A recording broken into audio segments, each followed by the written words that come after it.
When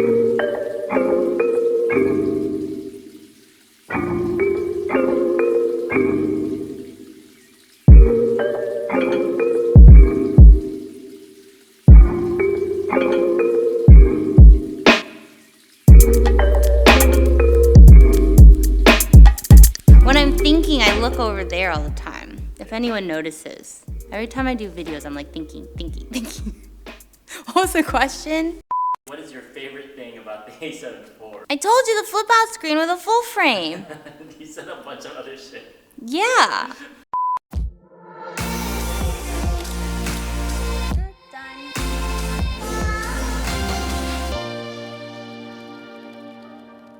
What up, A-fam? Kitty here with the Total Visuals, and today we're going to be talking about the Sony a7iv.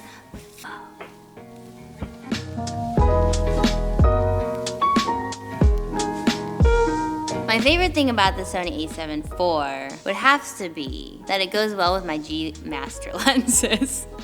So I was happy to use those again because we've been shooting on Fuji and like Nikon lately.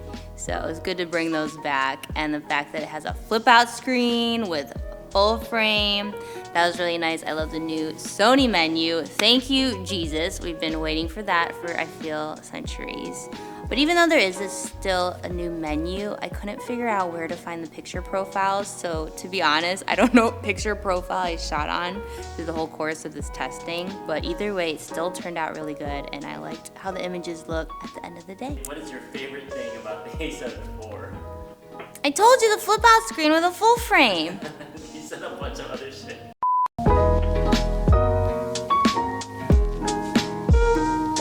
I did have one issue with the camera, but you know, I feel bad complaining about it because it is the more affordable version. But when you do shoot on 4K, there is a crop, which sometimes got frustrating, like when we were shooting in SF downtown and I was shooting ice skaters or buildings or like the really tall tree, because there was a Christmas tree there. I felt like I had to back up a bit because the only lens I brought with me was a 16-35. You want to work around that. Maybe you get a wider lens. My favorite Sony wide is the 10-18, which is actually a crop sensor lens, which I use with my full frame. But then when we went to the park, I didn't find it as an issue because I wanted like really cool close-ups of the ducks and like plants and stuff like that. So I didn't really worry too much with the crop there.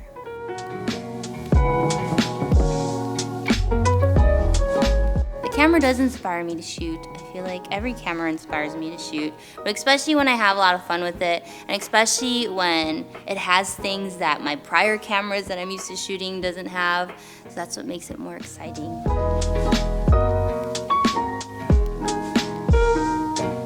The image quality was actually pretty good. Like for a more affordable Sony full frame camera, I'm quite shocked. I'm really surprisingly happy with it. Yeah, the color science is actually getting better with Sony, which makes me a lot happier because it was a time for like a few years where I was just like not having it. I don't know what it is with the colors, but I just personally, I always struggled to edit it the way I wanted it to. But now that these new Sonys are coming out, I feel like it's more in line with like how I want it to look.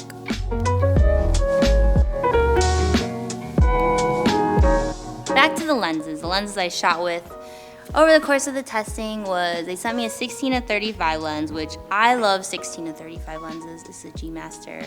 It's surprising that I don't actually have one for any of my cameras because I love that range so much.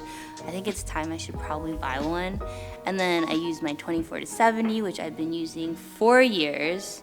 One of my favorite Sony lenses, and still to this day.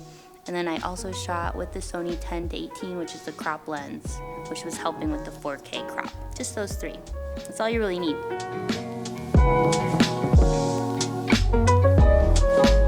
My favorite thing about the Sony brand is, for one, like so many people use it. So if you're like trying to hire shooters or second shooters, you know that you could probably find a Sony shooter somewhere, especially in LA. You also have a lot of like lens choices. You got your G Masters, you got like Sigma lenses, you got Zeiss lenses, like there's a wide variety to choose from. Yeah, I just feel like Sony cameras in general are just like so ahead on innovation that I feel like all the other camera companies have to kind of like, you know, scramble to catch up to them because they're just like, I feel like the top dog, the leader. They have the best autofocus. They have really good battery life now with those Z batteries. Now their color science getting better. The menu is finally better, which is something we've all been complaining about for so long. They finally have the flip out screens. They have that good low light, and the price is like decently okay. Like it's not like $6,000 unless you want to get like, you know, their A1 or something like that. The community, I guess, and the innovation at the end of the day, that's what Sony definitely has.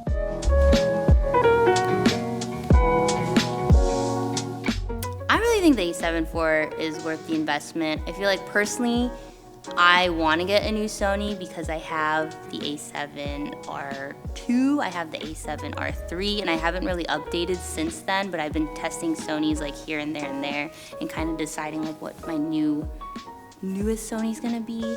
I know the a7S3 came out, and that is obviously a workhorse of a camera, very professional. I feel like if I didn't have all these other cameras, I probably would have gone for that, but I think for that price range, I don't really want to spend that much right now. So the a7 IV would probably be like a better option, at least for me, to have like kind of the same features and the flip out screen, the full frame, and the Z battery, but like not have to go like all in to the a7S3.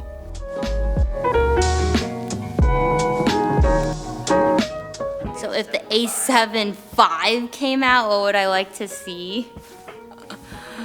Maybe 4K 120. Like you could give me that crop, that's fine. But maybe 4K 120. Honestly, the build on it, I really liked it. The grip was really nice. I was walking around the park and I was just like holding it. I just love those deep, deep grips. And I liked how there was pretty much a dial for everything. I really love dials for individual things like ISO, aperture. All right, I'm signing out. There's my first impressions of the a7 IV. And yeah, let me know if you like this. Done. I almost forgot. It's been a while. Done.